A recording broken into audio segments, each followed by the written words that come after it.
we're going to be talking about is the spiritual aspect. There is a lot to be said about the spiritual. We have to understand that spirituality, I mean, there's so many different things, right? There is the shedding of the skin, and spirituality is about identity. So the spiritual identity fact, that's the way of old roles versus you and the survival identities you don't know how to let go. Because our spirits are all connected, and it's just spiritual, we could just say the word energy. So what is identity fat? So it's the heaviness that shows up when you are outgrowing the person you used to be, but you're scared of who you're becoming. So it's the fear of being misunderstood, the fear of stepping or being seen fully because you've only ever been appreciated when you're struggling, quiet, or put together, right? It's when people around you expect you to say you're the strong one, or you're the helper, or the fixer, or the big girl, the one who always gets it done. But inside, you're tired of that identity. And here's what's really, really wild. You'll sabotage your own progress just to stay in alignment with an identity or to identify with what you've outgrown. How many of us have had that where we have had to dumb ourselves or put ourselves on a lower level just to fit in someone else's picture, mold, or category? It's crazy, but it's real. That's a normal thing. And unfortunately, that topic can go a lot of places, but I'm gonna stick to what's in front of us. I will say this: like the prejudgment that we endure is very detrimental, especially when you have a past of any sort. It could be, whatever. These things tend to like cloud over you. Kind of either could, it could be in a relationship, it could be in a job form, it could be any type of level that you want to deal with. So as a part of my recovery and changing my identity and shedding that identity fat, I had to learn that whatever people choose to view you as is them. What you stand for is what you stand for. So I focus more on what I stand for, what I represent, and what I'm planning on being in the future more than what they talking about the past. So I kind of don't, let those things bother me as much as it used to, but it is serious. And I think a lot of people don't really understand how much that affects a person. And that could be a female who's had a certain past, but now she's doing better for herself. She still has to deal with the stigma of this. She deserves to be loved just because she has a past. It shouldn't be that way. You have a guy that might have experienced the streets because he was a product of his environment, but yet no, he has changed his life and he has converted into something so powerful that it's unfathomable for people to see that he's doing it. But here's the thing, you're still going to be judged. So that's identity fat is serious for a lot of people.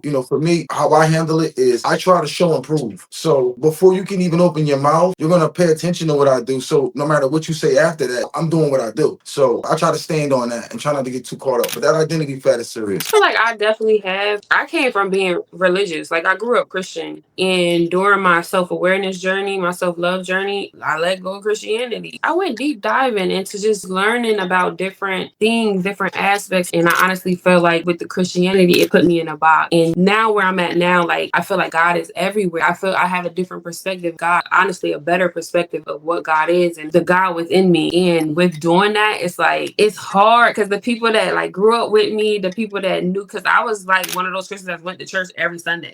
But I found myself being pregnant, singing in the choir, still being pregnant, not having that knowledge to help me in real life with doing that. And I still have people that look at me like my lifestyle now